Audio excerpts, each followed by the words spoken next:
Binomial theorem basically आपका जो class 11 का चैप्टर है उसके अंदर मेरे ख्याल से 2-3 सेक्शंस तो आपके इंपॉर्टेंट है, आपको बताइए। जैसे कि आपका जनरल टर्म वाला डिस्कशन बड़ा इंपॉर्टेंट होता है ना। जनरल टर्म के ऊपर सवाल आते ही आते हैं, आपको अगर वो टीआर लिखते आता है, टीआर प्लस टर्म लिखते आता है। अब दो टर्म्स का जो मल्टीप्लिकेशन वाला यहाँ पर कॉन्सेप्ट होता है ना, उसको हम यहाँ पर बेसिकली अभी पढ़ने वाले हैं, ठीक है। सो आपका यहाँ पर जो बेसिकली शॉर्टकट है वो उसी के आसपास है, लेकिन इसको समझने के लिए पहले हम थोड़ा सा पीएमसी यूज करेंगे, ठीक है। तो एक सिंपल सी बात पूछता हूं मैं आप लोगों से कि अगर आपके पास यहाँ पे दो अलग-अलग बॉक्सेस हैं, ठीक है ना। आपको बॉक्स 1 के अंदर 15 रेड बॉल्स दी गई है और बॉक्स 2 के अंदर आपको 20 रेड बॉल्स ब्लू बॉल्स दी गई है, ठीक है ना।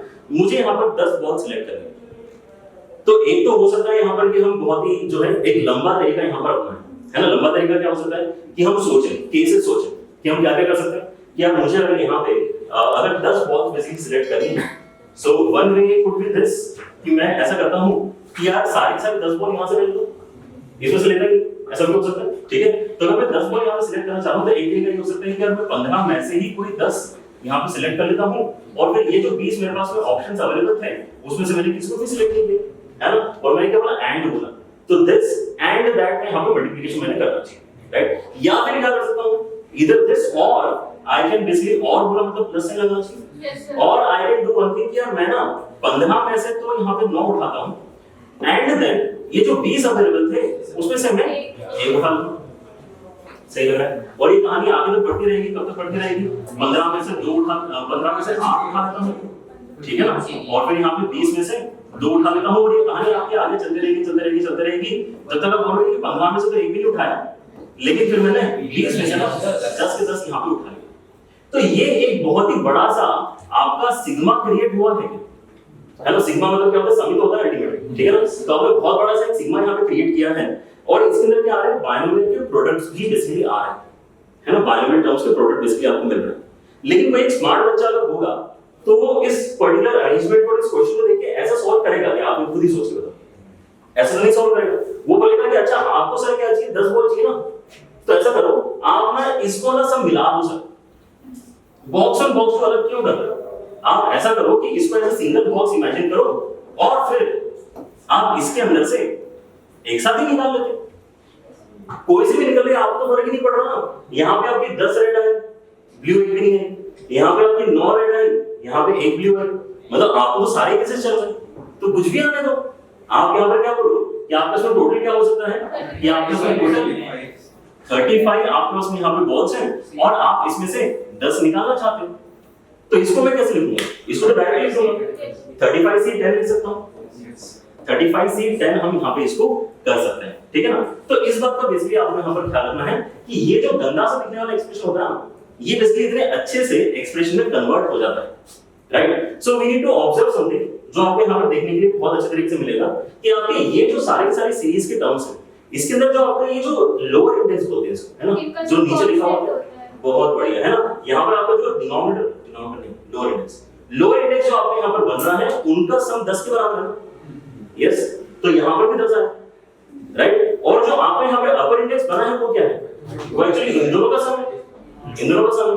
तो इसको ऐसे शॉर्टकट याद करें, हमने यहाँ पे ऑब्जर्व किया है, उसका नाम है basically Vandermonde's identity, ठीक है। जहां पर हम ये देते हैं कि यार आपको अगर सिग्मा करने के लिए बोला गया है और आपको ये एनसीआर का नोटेशन है ना, ये पता होना चाहिए सबको कि यार ये इस तरीके से जो लिखी हुई एक्सप्रेशन है जहां पे ऊपर एम और नीचे के लिखा है, ये एमसी के होता है, ठीक है ना। और ये जो आपके उसमें लिखा हुआ है ये क्या होता है, ये आपका एनसी आर माइनस के हो जाएगा। तो ये आइडेंटिटी जो भाई इन्होंने बहुत सालों पहले बताई थी, ठीक है ना। इसके अंदर ऑब्जर्व क्या करना होता है आपको कि यार अगर आपको कोई सम करने के लिए देता है जिसमें लोअर इंडाइसेस का सम कांस्टेंट है, जैसे यहाँ पर कितना है, लोअर इंडाइसेस का सम आपके यहाँ पे r के बराबर है, ठीक है ना। जहां पे वेरिएबल आपका k है, समझे, r चेंज नहीं हो रहा, k चेंज हो रहा है, राइट। तो आपका सम यहाँ पे अगर r को बता रहा है मतलब ये कांस्टेंट आप यहाँ पे इसको बोल सकते हो, ठीक है ना। तो ऐसे केस में आपका फाइनल आंसर देखो क्या बता रहा है, इस एक्सप्रेशन को अगर आप एनसीआर के फॉर्म में बोलोगे तो n + n कर दिया, मतलब ऊपर वाले को ऐड कर दिया और नीचे वाले को ऐड कर दिया, राइट। सो ये चीज हम यहाँ पे अगर अप्लाई करना सीख जाए तो हम यहाँ पे इस तरह के सवाल यहाँ पे बन जाएंगे, देखने में अच्छे लगते हैं, है ना। लेकिन एक स्टेप में सॉल्व करने लायक आपको यहाँ पर जो है अप्रोच अब पता चल गई, ठीक है। तो आप यहाँ पर क्या देख सकते हो, पहली बात तो सिग्मा देख के थोड़ा सा गंदा लगता है, बट कोशिश करते हैं कि हम यहाँ पे इसको समझना करें, ठीक है। तो पहले तो मुझे बताओ कि सिग्मा ऐसे दो टुकड़े हो जाते हैं। Yes sir. Something minus something का अगर आपको सिग्मा करना है तो इसका सिग्मा अलग से कर ले, इसका अलग से कर ले, ठीक है ना। तो सिग्मा इसका अगर मैं अलग से करने की कोशिश करता हूँ तो इसके अंदर तीन अलग अलग टर्म्स है मेरे पास। इन तीनों टर्म्स में से कोई एक टर्म बहुत खास है, जल्दी बताओ कौन सी वाली, पहली, दूसरी, तीसरी? बीच वाली टर्म बहुत खास है, बहुत बढ़िया है ना, समझ आ रहा है तो आप लोगों को। ऑलराइट, बीच वाली टर्म आपकी बहुत खास है क्योंकि ये वाली टर्म कांस्टेंट है तो आप इसको बाहर खींच के ला सकते हैं, ठीक है ना। और यही सेम चीज आप अगले वाले सिग्मा के अंदर भी नोटिस करोगे कि इसके अंदर भी तीन टर्म्स है, पहली, दूसरी, तीसरी। कौन सी है अच्छी टर्म इसके अंदर? पहली वाली इसके अंदर बहुत अच्छी टर्म है, बिल्कुल सही बात है, ठीक है ना।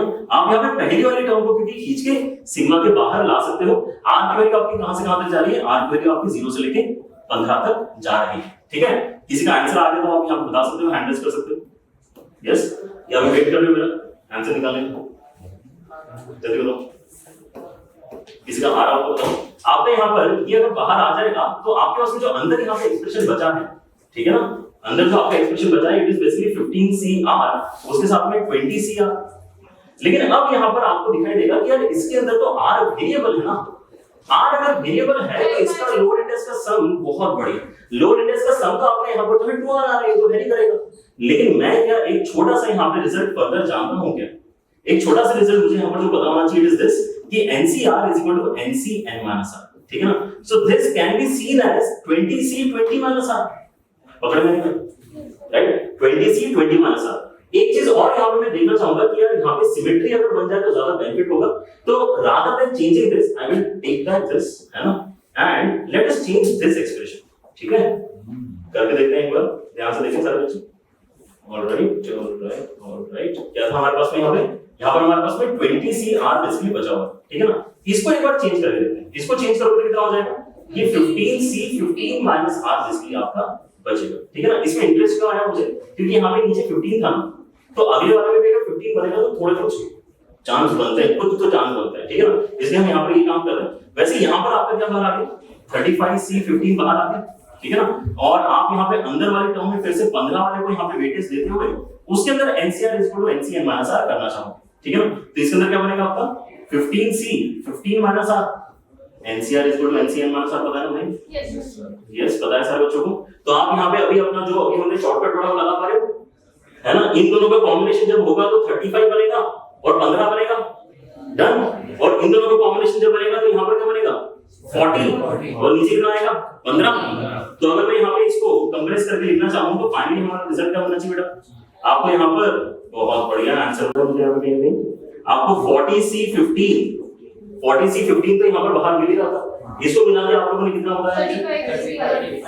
35C 15 बताया, बहुत बढ़िया। और यहाँ पर फिर से देखो, यहाँ पे आपका 35C 15 तो था, उसके साथ में आपको और क्या मिला? उसके साथ में आपको 40C 15 मिला और ये आपका कैंसिल होके 0 करेगा, क्योंकि दो कट गए, ठीक है ना। तो इनिशियली सवाल यहाँ पे दिखने में बड़ा बुरा होता है, लेकिन अगर आप यहाँ पे है ना इस तरह से अगर इसको अप्रोच करोगे तो आपको काफी आसानी से सॉल्व करते आ जाए। वेरिएबल कट जाना चाहिए, डिनोमिनेटर बोलोगे से लोअर इंडेक्स में आपको जो वेरिएबल क्वांटिटी को कटना चाहिए, ठीक है ना। तो वेरिएबल कहां से पता चलता है? सिग्मा में जो लिखा है ये I वेरिएबल है, यहाँ पर भी I वेरिएबल है, ठीक है ना। I कटना चाहिए, दोनों को ऐड करके, अभी कट रहा है क्या? नहीं कट रहा है, तो NCR is equal to NCn-R वापस इसका मतलब लगाना पड़ेगा, ठीक है। फिर कैलकुलेशन कैसे हो रही है, यानी आंसर तो आ गया बट कैलकुलेशन बहुत ज्यादा लंबी हो। अच्छा, आप मुझे एक का सिंपलीफिकेशन बताओ सर। तो पहले तो जो 12C 12 minus K plus I है ना, उसमें 12 माइनस फिर वो जो नीचे लिखा हुआ है उसको माइनस कर देंगे तो minus plus K minus I बचेगा। फिर उसके बाद है ना, अब इनका जो सम है वो कांस्टेंट हो गया, तो फिर जो पहले किया था ना 12 प्लस 9 कर देंगे और नीचे I कर देंगे 21C K 21C K, हाँ ये हो जाएगा। और दूसरी वाले का भी वही करना है कि 13 माइनस करना है और फिर दोनों को ऐड कर देना है और K आ जाएगा। फिर समेशन है ना, समेशन ऊपर वही है, फिर सर वही कैलकुलेशन उसके बाद तो डरना थोड़ी, करो फिर कैलकुलेशन हो गई। जी मेरा एक्चुअल क्वेश्चन है, समझ रहे हो? यहां तक कर लिया हमने, आधे नंबर दूंगा हमको, ऐसे थोड़ी बोलोगे। इंटीजर में आया था, हां इंटीजर में आया बिल्कुल। दूसरा नहीं, आप यहाँ पे 10 क्वेश्चन जो देखोगे ना उसके अंदर से 5 क्वेश्चन आपके ऐसे डिफिकल्ट वाले होते हैं ना मैं बता रहा हूँ, मतलब पिछले 2-4 साल से देखा हूँ मैं, जो आपके इंटीजर पैटर्न में आपको सेक्शन बी में सवाल मिलते हैं, ठीक है ना, उसके अंदर 10 ऑप्शन देते हैं, लेकिन वो बहुत गड़बड़ हो जाता है। आपको बेसिकली समझ में आ जाता है कि यार हर कोई बच्चा इंडिया में ये वाले 5 छोड़ेगा और ये वाले 5 करेगा। देखो मैं यहाँ पर जो पिछले पेज पे तो काफी सारी चीजें लिख के बताई थी, यहाँ पर थोड़ा ऑर्डरली करने की कोशिश करते हैं, ठीक है ना। पहली बात तो नोटेशन आपको समझ में आ गया तो बात लिखने की जरूरत नहीं, 9C I लिखा हुआ है, ठीक है ना। ये आपका 12C 12 minus K plus I लिखा हुआ है। NCR is equal to NC and minus R अगर आप करते हो तो बेसिकली इन दोनों का डिफरेंस आ रहा है, तो 12 वाला तो कट जाएगा, 12 वाला कट जाएगा, K माइनस I आएगा, ठीक है ना। तो यहाँ पे आइए, यहाँ पे K माइनस I, दोनों को जोड़ेंगे तो I कैंसिल हो गया, मतलब K बचा, राइट। तो आप यहाँ पर जो फाइनल आंसर आएगा इस केस में क्या आएगा, इसी मतलब इन दोनों को ऐड कर लो, इन दोनों को ऐड करो तो कितना हो जाएगा, 21 हो जाएगा, ठीक है, बिल्कुल सही बात है। तो यहाँ पे तो आप कंफर्टेबल है सारे बच्चे, ये अगर 21 हो गया, नीचे आपको क्या लिखना है, क्या लिखना है, और अगले वाले में भी मुझे देख के बताओ, ये भी 21 ही बनना है, ये भी 21C के ही बनना है। तो मतलब आपने ओरली यहाँ पर इतना गंदा दिखने वाला सवाल जो था, आपने यहाँ पर अभी जो बस 5 मिनट यहाँ पर पढ़ाई करी, एक एक वैल्यू आपकी कितनी आ गई, ये आपके 2 टाइम्स ऑफ 21C के बराबर आ गई, ठीक है। अब अगर ये वैल्यू आपकी के वाली है तो 4 और 3 तो डालनी इसके अंदर, राइट। अगर a के का मतलब ये है तो a 4 और a 3 का मतलब क्या बेटा, आप यहाँ पे अपनी इक्वेशन को फिर यहाँ पे पकड़ना शुरू कर लो, ठीक है। चलो तो इस इक्वेशन को हम यहाँ पे अगर पकड़ेंगे तो आपको क्या मिलने वाला है, आपको यहाँ पर मिलेगा a4 कितना लिखूंगा मैं, 2 टाइम्स ऑफ समथिंग, मतलब 21C4 एंड माइनस है ना 2 टाइम्स, अब वापस आएंगे तो 2 कॉमन निकाल लिया मैंने, 21C3, और ये आपका किसके बराबर जा रहा है, ये 190 टाइम्स ऑफ 3 के बराबर जा रहा है।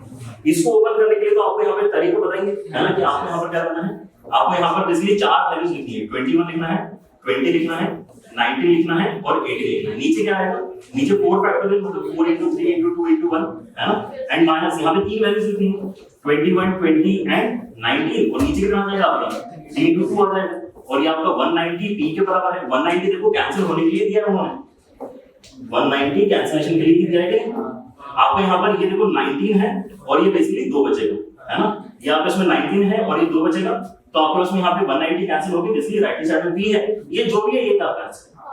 इतना तो कैलकुलेशन जेई में अगर डिमांड कर रहा है तो कर पाओगे, राइट। तो इसका आंसर फाइनली आपका निकल कर आना चाहिए 40 में, b का वैल्यू आपका निकल कर आना चाहिए 40, सिंपल है, राइट। सो आपको यहाँ पर अगर फंडामेंटल लेवल पे अगर चीज समझ में आ जाता है तो फिर अगर सवाल से बस आप डरो नहीं तो आपके सवाल बन जाए, ठीक है।